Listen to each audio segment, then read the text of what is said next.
A continuación, Medicina Ecológica.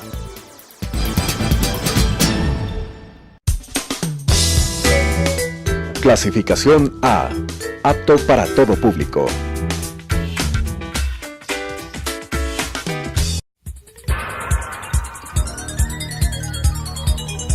Las opiniones vertidas en este espacio por la producción y dirección del programa son de exclusiva responsabilidad de sus autores y de quienes intervienen en ellos.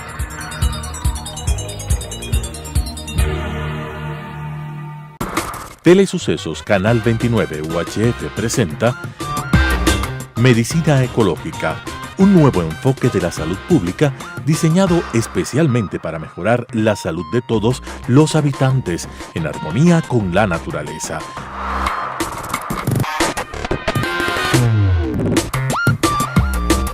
Con la conducción del Dr. Walter Mena Ordóñez.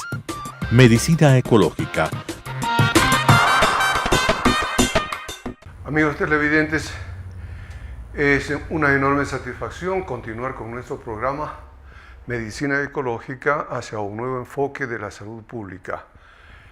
En una nueva oportunidad con un amigo y destacado investigador de las ciencias de la salud y de la medicina, como es el doctor César Paz y Miño, director del Centro de Investigación Genética y Genómica de la Universidad Tecnológica Equinoccial. Como siempre, vamos a hacer un ligerísimo repaso respecto del Sistema Nacional de Salud, porque verán ustedes que está implicado el aspecto relativo al aborto en el programa de salud sexual y reproductiva. La filosofía, los principios, el marco constitucional, el modelo oficial, el modelo participativo, el paquete de servicios, instrumentos para la acción, recursos, talento humano, el cumplimiento de los objetivos del desarrollo sostenible y finalmente las instituciones públicas y privadas que hacen o prestan servicios de salud. Yo decía, en el paquete de servicios del Sistema Nacional de Salud Intercultural financiado que estamos proponiendo a la comunidad ecuatoriana, hay un aspecto de singular importancia que se refiere a la política sexual y reproductiva. Nosotros vamos a hacer un ligero repaso de las cuestiones relacionadas con el aborto a nivel mundial, qué es lo que dice la OMS, qué es lo que dice la ONU, en lo legal, qué es lo que se ha hecho en el Ecuador, para terminar con un aspecto de crucial importancia, un punto de vista que quizá que no se lo ha tomado en cuenta en las múltiples intervenciones que a diario escuchamos en la televisión y que vemos comentadas en los medios de comunicación colectivos.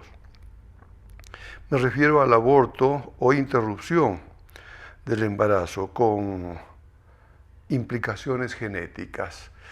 Lo genético, como vuelvo a repetir, es el punto fuerte de nuestro invitado, César Paz y Miño. César, bienvenido nuevamente al programa y por favor, nos gustaría que nos dieses una panorámica de este interesantísimo libro que se ha hecho especialmente, para aclararnos respecto de el aborto en un Estado laico. De hecho, el título ya nos orienta a que el tema del aborto no puede estar supeditado a una ideología, a una religión. Estamos en un Estado laico y es a través de eso que vamos a conversar. Gracias. Bienvenido. Bueno, en realidad el libro nace como una recopilación de artículos que desde el año 2000 he publicado en relación a este tema, ¿no? O sea, desde que yo empecé a hacer genética, desde que vine al Ecuador, empecé a ver esta necesidad de, si hacíamos diagnóstico prenatal, pues teníamos que tener alternativas frente a un diagnóstico prenatal que no era satisfactorio para la madre. Entonces, si es que tenía un problema malformativo, si es que había algún problema específico, había que dar una solución. Y ahí empezamos a ver que había una problemática real de cómo enfrentar los problemas malformativos y genéticos durante un embarazo, y más aún con diagnósticos prenatales tempranos, como son las 14 semanas, 16 semanas de embarazo, incluso antes, de la 9 a la 11 semana que se puede hacer. Entonces, ahí empecé digamos, a trabajar sobre este tema, ¿no? Entonces, hay una serie de cuestiones. Antes podías hacer una interrupción del embarazo con la firma de 2 médicos, si es que había una demostración de problemas genéticos, y nadie se hacía lío. Más bien, el rato que se plantea la nueva ley, el COIP, en que se prohíbe el aborto en todas sus causales, excepto 2, peligro para la madre, y una violación en una mujer con retardo mental. Con retardo mental. Entonces, claro, ahí empieza toda una problemática diferente, porque primero claro, los movimientos de mujeres plantean el quitar esto de violación en una mujer retardada mental. Entonces, de esta parte con retardo mental es la que está en cuestionamiento, porque una mujer es una mujer y una violación es una violación, y el derecho es de poder interrumpir un embarazo tras una violación.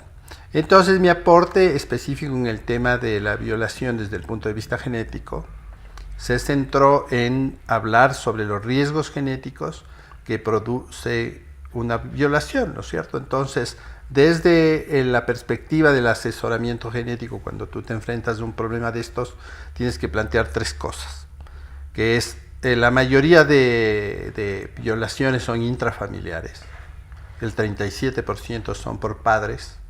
Entonces, eso hace ver que hay una mezcla de genes mucho más grande, hay una posibilidad más del doble de mezclar genes malos, y entonces eso ya produce un riesgo. Entonces, si estás hablando de la enfermedad más común de 1 en 800 individuos, estás hablando de más del doble, que es 1 en 300. Ya. Entonces, esa es la proporción del riesgo. Si la otra situación, como somos poblaciones cerradas, en que se ha demostrado que los cruces consanguíneos endogámicos son muy frecuentes, entonces, por ejemplo, poblaciones como Manabí, Carchi, Imbabura, el oriente ecuatoriano, que tiene poblaciones muy cerradas que se mezclan solo entre ellos, producen muchos más riesgos. Y si hay una violación, pues enfrentamos la problemática de un cruce también cerrado genéticamente, y eso representa un mayor riesgo de tener un hijo con un problema. Y la tercera opción es un desconocido, un violador desconocido, que frente al desconocido el riesgo genético es el más alto, porque no sabes nada del desconocido. Entonces tienes que manejar el riesgo más alto. Por ejemplo, hablábamos de 1 en 800, ese es el riesgo más alto.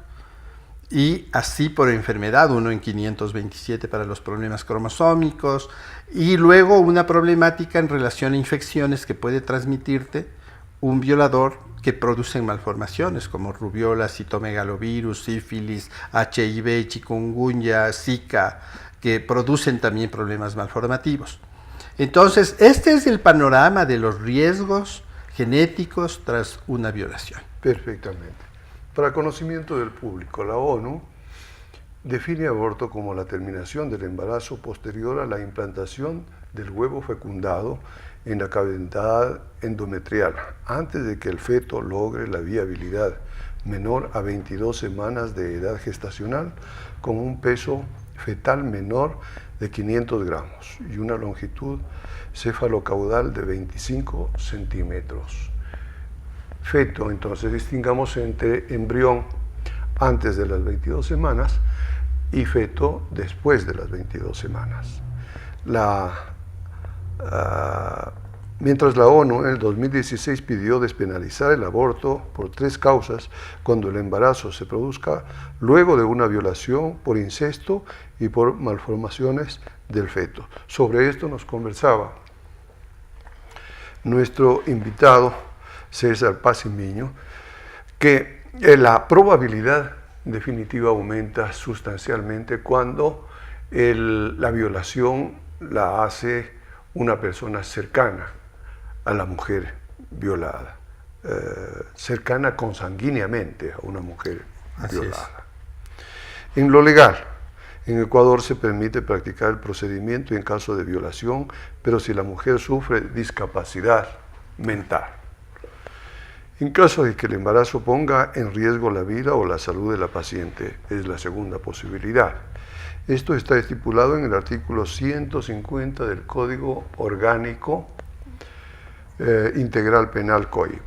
En Ecuador se han judicializado 93 casos por delito de aborto consentido entre agosto del 2014 tras la vigencia del nuevo COIP y enero de 2018, de acuerdo a cifras presentadas por el Consejo de la Judicatura ante la Comisión de Justicia de la Asamblea en marzo pasado. Esto es una cuestión dramática, sin duda. Una niña violada, que generalmente es menor de edad, va a pedir auxilio a un hospital y las autoridades del hospital, el médico tiene la obligación de denunciarla. Y como consecuencia de estas denuncias, esas niñas violadas han sido judicializadas y se las ha llevado a la cárcel. Esto es una cosa impresionante, destruyendo la vida de la niña y la vida de toda la familia. Violando el secreto profesional también, ¿no? Violando el secreto profesional. A propósito, sobre este aspecto, ¿cuál es tu punto de vista realmente? Porque también se considera esto en el COIP. Claro, en el COIP y también en el Código de Salud. Así es. Bueno, simplemente hay algunas cifras que son un poco más alarmantes, pues la que se habló ya últimamente con los nuevos registros, que son casi 11 niñas violadas semanalmente, ¿no? En el Ecuador hay 324 casos judicializados por esta temática. Entonces, aquí viene una cuestión que es tremendo, que es el acto de la violación versus la revictimización, ¿no? Entonces, tengo una niña de 9, 10, 11 años, violada, embarazada, que quiere abortar, y si quiere abortar, pues tiene que ser perseguida judicialmente. El 90% de los casos de violación no se denuncian, y más o menos la misma proporción no son juzgados ni son sancionados. Entonces, esto viene siendo un subregistro, el 10% claro, nada más. Entonces existe una problemática real, casi 34.000 niñas embarazadas, ¿no? Entonces hay una problemática que hay que enfrentar. Problemática social y de salud pública. Entonces, la otra cosa que es interesante es el tema de las 22 semanas. En los países que hay interrupción del embarazo se habla hasta de la semana 22. ¿Por qué? Porque luego de eso, a partir de, en realidad de la semana 24, 25, el cerebro empieza a tener ya funcionamiento. Autónomamente a partir del 7º mes de embarazo. O sea, una persona podría vivir con apoyo desde la semana 37 en realidad. Entonces, claro, desde ahí viene esta discusión. Entonces, como antes de la semana 22 no hay actividad cerebral, se ha asociado un poco al tema de muerte cerebral, ¿no es cierto? La muerte cerebral, si no tienes funcionamiento cerebral, aunque tengas respiración y corazón funcionándote, se declara clínicamente muerto. Entonces es interesante esta asociación porque también como no existe un cerebro funcional, podría uno interrumpir el embarazo hasta la semana 22.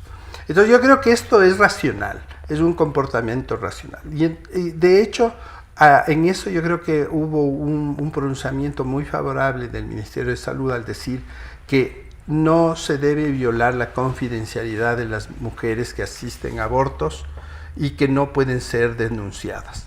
Lo cual hizo que bajen el tema de denuncias, que las denuncias hacían los mismos médicos, hacían los mismas auxiliares, enfermeras, sobre el tema de una violación. Entonces, claro, el tema es que también existía un alejamiento del sistema de salud formal.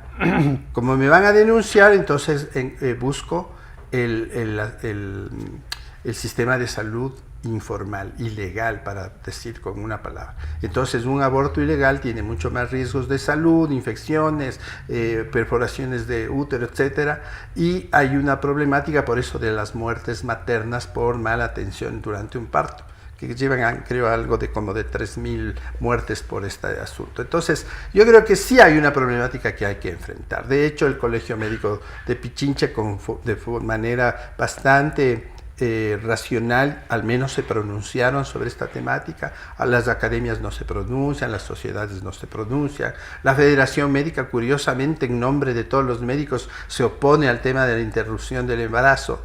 Y entonces dices, yo no estoy incluido en esa posición. Entonces yo creo que es una cuestión más bien de neutralidad frente a una situación que al final termina siendo de las mujeres, de niñas, de adolescentes, violadas, embarazadas, que deciden no tener un hijo porque luego además la sociedad es tan curiosa que te demanda ser madre abnegada a los 9 años, dices madre abnegada. Y es justo reconocer el recorderis, ¿no es cierto?, del Ministerio de Salud Pública en agosto del 2017, mediante memorando 2017-0790-M, la obligación de que los establecimientos de salud atiendan de manera oportuna a las mujeres que lleguen con procesos de aborto en curso o con consecuencias de aborto ya realizados para precautelar su derecho a la vida. Me parece esto interesante. Hay que reconocer entonces que en este sentido sí hay un pronunciamiento que ha permitido un poco liberar de la responsabilidad enorme que recaía sobre los médicos. Así es. Que caía sobre los médicos porque ellos, si no denunciaban, también se convertían en cómplices. Se convertían en cómplices. Van a la cárcel, según exactamente el COI. Entonces esto era una cosa espantosa desde el punto de vista de avance técnico y médico, ¿no? Porque hay, y de derechos, porque al final es del derecho de la mujer a decidir, ¿no?, cuándo y cuántos hijos tener. Y entonces ahí hay una contradicción incluso con la Constitución, el COI versus la Constitución en el tema de cuándo y cuántos hijos tener. Entonces ahí hay la opción de decidir, pero en cambio el COI te prohíbe esa decisión, y por eso es que la lucha de los movimientos de mujeres es que se autorice en el COIP esta opción de interrumpir el embarazo por violación y problemas malformativos, porque también ahí viene la otra cuestión. El desarrollo de la medicina es tan bueno ahora que puedes diagnosticar prenatalmente problemas malformativos graves que se llaman monstruosidades. Entonces, claro, una cosa es decir, denles en adopción, pero nadie los adopta. Otra cosa es decir, sí, es que este es el destino, pero nadie lo asume con tranquilidad cuando tiene un hijo con problemas malformativos gravísimos. Entonces, toda esta problemática que la vemos, hemos visto abandonos de hogares, suicidios de las chicas que se han embarazado y han tenido un hijo con problemas malformativos. Entonces, hay una problemática que se quiere escapar, decir, no, es que la sociedad ecuatoriana está cuidando la moral pública, y dices, ¿y la salud pública? ¿Quién cuida? Entonces, claro, yo creo que ahí hay una responsabilidad del Estado de discutir esta cuestión y al final escuchar a las mujeres que quieren decidir sobre eso, ¿no? Perfectamente. Entonces, creo que esa es la situación como yo la veo. César, volvamos un poco a la ontogenia, es decir, cuando un espermatozoide se funde con el óvulo, forman la mórula, el embrión, el feto. Finalmente, a los 9 meses, sale un ser humano. Hablemos sobre algo que ya señalaste en un principio, la formación del cerebro. La formación del cerebro se produce a las 22 semanas, 24 semanas. Y según los embriólogos, no siente dolor. Así es. Hasta ese momento no hay dolor. Es posible, con base en eso, establecer un antes y después, si desde el punto de vista científico, la interrupción de un embarazo. Es decir, una persona, en definitiva, una vida que no tiene conciencia. Y una vida que no tiene conciencia igualmente respetable, si es una vida animal o es una vida vegetal inclusive. Claro, pero aquí estamos hablando de un ser humano consciente. Claro, ¿Qué nos dice la genética? El tema es que hay muchas otras cosas, ¿no? No es solo el tema de la formación del cerebro. el cerebro, como decimos, a partir de las 24 semanas empieza recién a actuar como conocemos con las interacciones neuronales. A partir de la 27 en realidad es cuando se forman las conexiones interneuronales.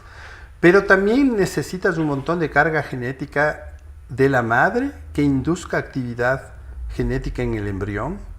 Si es que ese vínculo no podría tampoco existir en el individuo. Y luego el propio individuo tiene reacciones genéticas propias que necesitan de un ambiente cuando nace para que se activen, lo que se llama epigenética. Entonces, si quitamos el tema epigenético y quitamos la influencia de la madre sobre el embrión, termina siendo simplemente como un órgano más, ¿no? Y eso ya se ha discutido, se discutió en Argentina sobre esta problemática, y por eso es que no se habla de un individuo, se habla de un embrión, de un feto, no de una persona. Entonces, desde el punto de vista incluso legal, ¿cuándo eres persona? Cuando naces. Ahí te inscriben, ahí llegas a ser una persona. Entonces, el tema de... Persona natural, colectivamente, persona jurídica. Y autónoma. Y autónoma. Entonces, ahí viene para mí también una trampa, ¿no? El tema de decir, es que es una vida.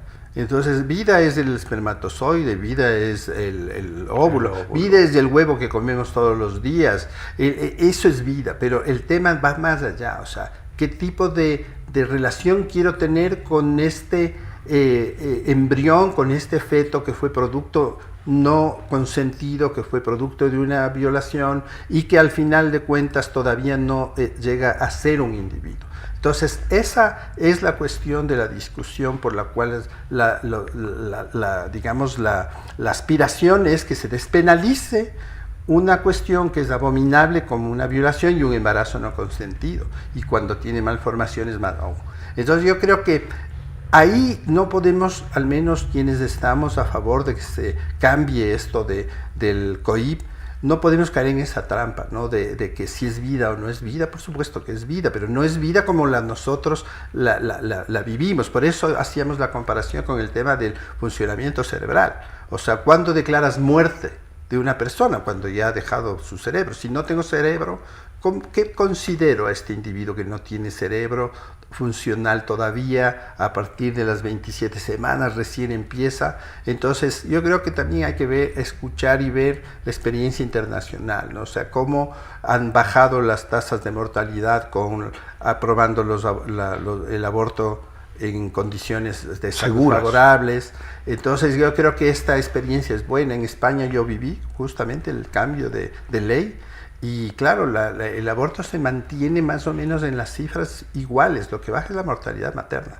Entonces, ese ya es un logro de salud pública, cuando existe una alta mortalidad materna. Entonces, tenemos que enfrentar de alguna manera. Entonces, el hecho de enfrentar de cosas retóricas como hay que resignarse, hay que cuidar, hay que adoptar, y no, dices, ya, pero yo no veo que las personas que defienden esto están adoptando niños. O sea, hay un montón de niños, acabas de decir, César.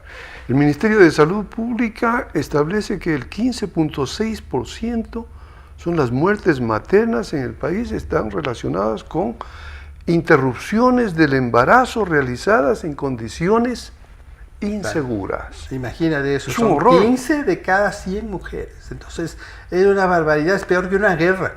Pero claro. Entonces, claro, tú dices, esto tenemos que enfrentar, quitándonos los prejuicios de fe. Y no hablo de religión, prejuicios de fe, el acto de fe. Es decir, yo defiendo esto porque creo. Pero no estás escuchando cifras, no escuchas la ciencia, no escuchas los argumentos que hay alrededor de lo que se discute en ética, incluso del tema de la vida y del individuo.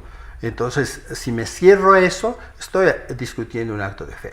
Y entonces, no escuchas a las jóvenes madres que son condenadas por toda la vida. Y dices, no, es que así tiene que ser. Dices, no puede ser así. Por eso tiene que haber un cambio en la mentalidad, un cambio en la forma de enfrentar esta problemática. Qué bueno que en la Asamblea se haya discutido, qué bueno que se siga hablando de este tema. Yo creo que al final, con las recomendaciones de la OMS, con las recomendaciones de las Naciones Unidas, con las recomendaciones de derechos humanos internacionales, un rato el país tiene que entrar en esta aprobación de estas causales de interrupción de embarazo porque están produciendo un problema de salud. Excelente. Pública. A propósito de esto, ¿no? El debate sobre el tema estuvo estancado en la Asamblea Nacional en los últimos años. En agosto del 2016, el Colegio de Abogados de Pichincha toma una interesante iniciativa. Presentó a la Asamblea una reforma al COIP para despenalizar el aborto en casos de violación y por discapacidades del feto incompatibles con la vida. El pedido incluyó un informe del Comité de Derechos Civiles y Políticos de la Organización de las Naciones Unidas, que pidió al país revisar, entre comillas, recomendó el COIP, ya que veía que con preocupación que la normativa criminalice a las mujeres por esta decisión. Sin embargo, esto no prosperó. Hay una autoridad pública, ya no es en este momento autoridad pública, o al menos ya no es defensor público, me refiero a Ernesto Pazmiño, acompañado de múltiples organizaciones femeninas que trabajan por los derechos de las mujeres. El 2018 argumentó que el Estado no debe criminalizar a las mujeres por las decisiones que tomen sobre su cuerpo y su proyecto de vida, y que tampoco se les puede obligar a tener hijos de sus violadores. Así es. Me parece que son aportes importantes. Exactamente, y hablan de la discusión real y de las necesidades reales. O sea, una cosa es hablar de una violación de lejos y otra cosa es pasarla y ver toda la tragedia que se produce, y peor cuando hay un embarazo.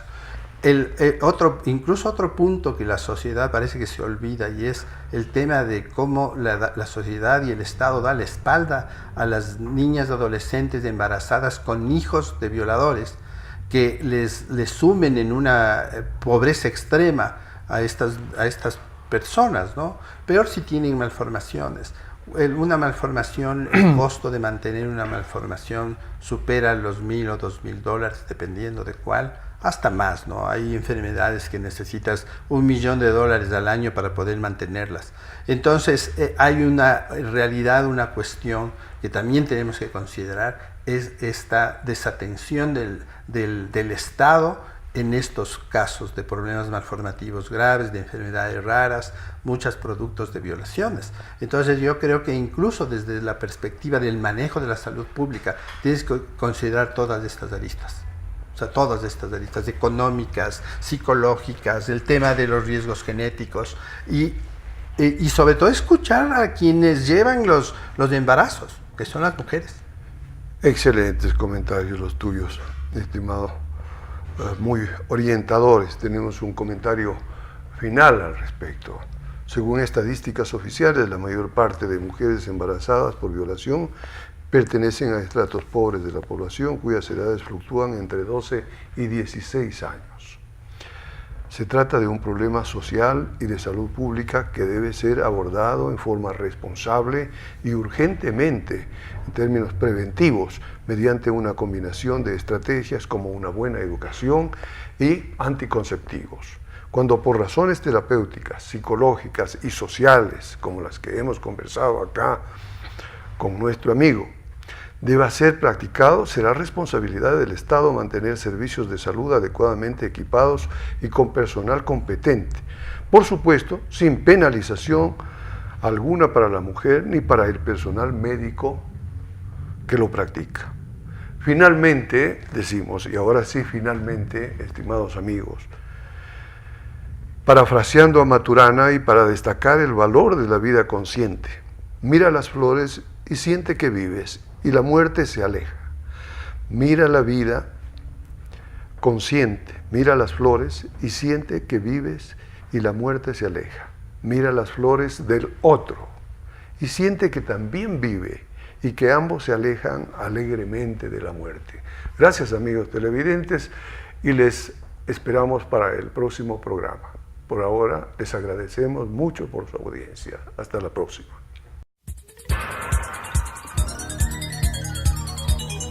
Las opiniones vertidas en este espacio por la producción y dirección del programa son de exclusiva responsabilidad de sus autores y de quienes intervienen en ellos.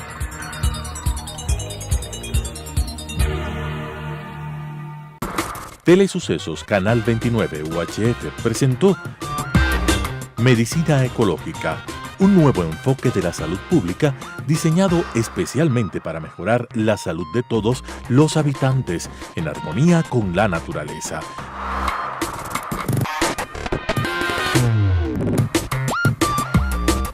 Con la conducción del Dr. Walter Mena Ordóñez. Medicina Ecológica,